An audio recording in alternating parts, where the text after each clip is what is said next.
Selamat pagi Dusun Arana Minang, apa kabar Anda hari ini? Semoga selalu sehat dan tetap semangat. Kami kembali hadir untuk Anda dalam Berita Padang. Bersama saya, Yoga Afrizaldi. Jumlah informasi telah kami siapkan untuk Anda. Berikut 3 berita utama hari ini.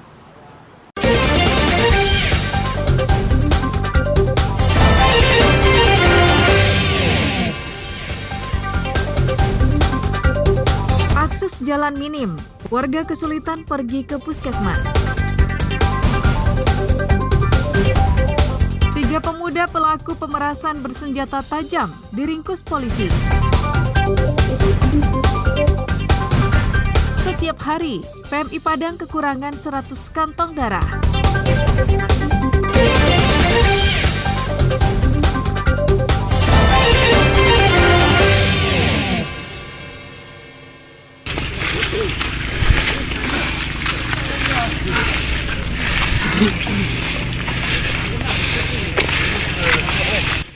Karena minimnya akses jalan, warga yang sakit harus digotong sejauh 2 km ke titik ambulans menunggu di pertengahan jalan. Namun belum sampai ke ambulans, warga itu meninggal dunia di perjalanan. Aksi menggotong warga yang sakit ini diunggah ke media sosial dan mendapatkan ribuan tanggapan dari warganet. Bagi warga Rurapatontang, jika sakit atau ingin melahirkan, mereka akan ditandu untuk mencapai lokasi ambulans. Bahkan, ada juga warga yang melahirkan di jalan. Kondisi ini akibat minimnya akses jalan menuju Jorong Rurapatontang, Nagari Pematang Panjang, Kecamatan Kotobalingka, Pasaman Barat. Jarak dari Jorong Pegambiran ke Jorong Rurapatontang sekitar 4 km. Namun yang bisa ditempuh mobil baru sekitar 2 km. Sisanya 2 km lagi, warga harus berjalan kaki atau menggunakan sepeda motor. Jalannya sangat jelek. Kalau Kami mau pengen sekali bagus jalannya ini. kalau mobil bisa lewat ke sini nggak? Belum bisa. Belum bisa. Itu udah lama, Bu. Udah lama itu. Jadi jalan ini memang kayak gitu, Bu.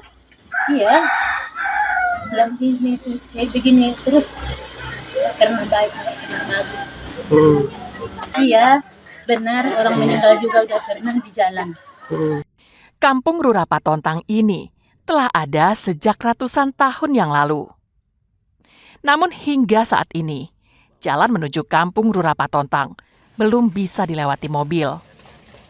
Warga berharap agar jalan ke kampung mereka bisa diperbaiki dan dituntaskan, hingga tak ada lagi kerabat mereka yang meninggal sebelum tiba di puskesmas atau melahirkan di perjalanan.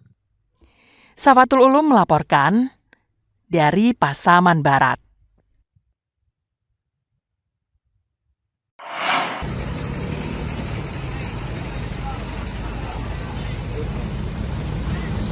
Sebuah truk yang syarat bermuatan batu bara terbalik di ruas Jalan Padang Solo, tepatnya di daerah Sitinjau Lawi, sekitar 25 km dari pusat kota Padang.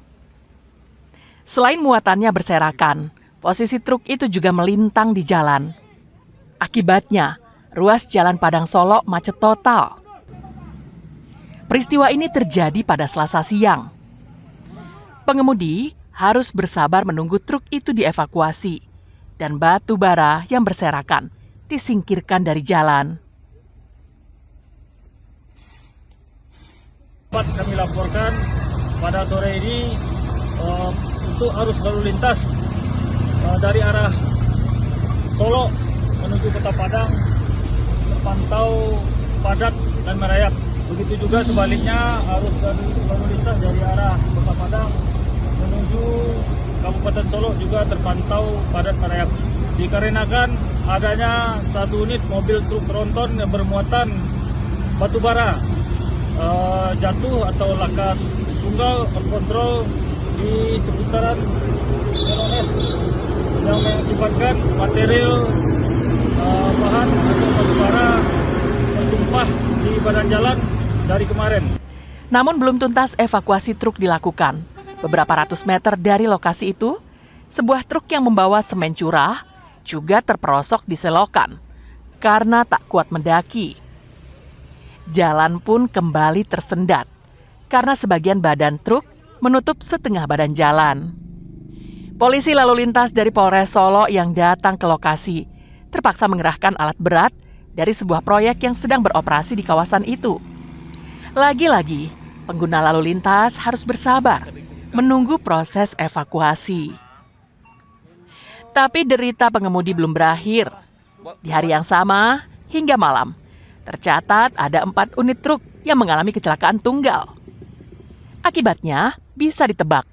Antrean panjang kendaraan yang terjebak macet mengular hingga lebih dari 10 km. Saat proses evakuasi tuntas, arus lalu lintas yang padat merayap mulai bergerak. Waktu tempuh Padang Solo yang biasanya hanya memerlukan waktu 2,5 jam, sepanjang Selasa hingga Kamis dini hari, ditempuh pengemudi dengan waktu hampir 10 jam. Dari Padang, Alfi melaporkan.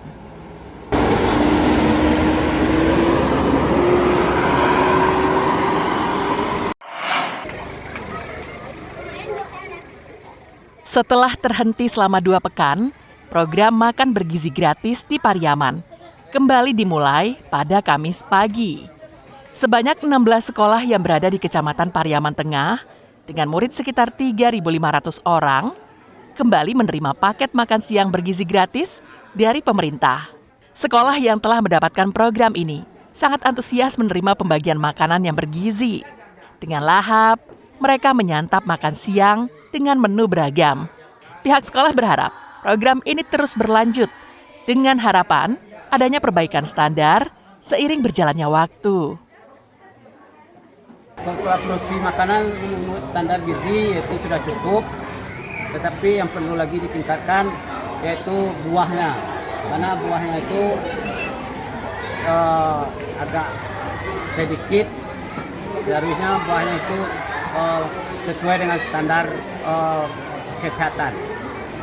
Bagi pelajar lainnya yang tersebar di 4 kecamatan di Kota Taboy ini, belum ada kepastian kapan akan mendapatkan program MBG ini secara menyeluruh.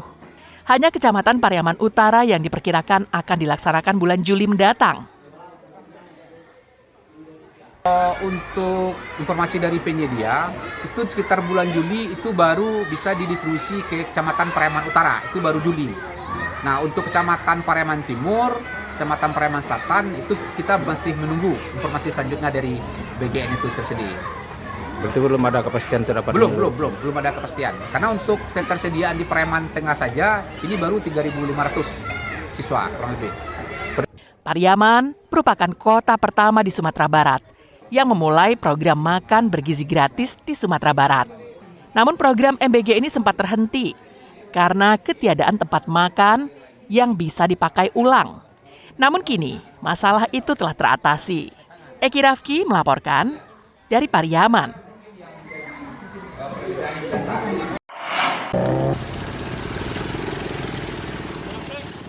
Untuk menekan angka pelanggaran lalu lintas di pinggiran Kota Padang, Satlantas Polresta Padang melakukan razia yang melibatkan belasan personel lalu lintas.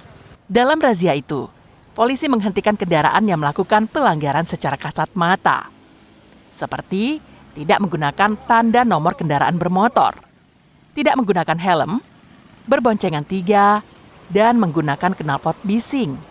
Selain puluhan sepeda motor yang terjaring razia, polisi juga menahan 2 unit mobil sedan karena terbukti menggunakan knalpot bising. Razia bertujuan untuk menekan angka pelanggaran, sebab setiap kecelakaan yang terjadi dipastikan diawali dengan pelanggar, seperti menerobos lampu merah, berkecepatan tinggi, dan menggunakan telepon genggam saat berkendara.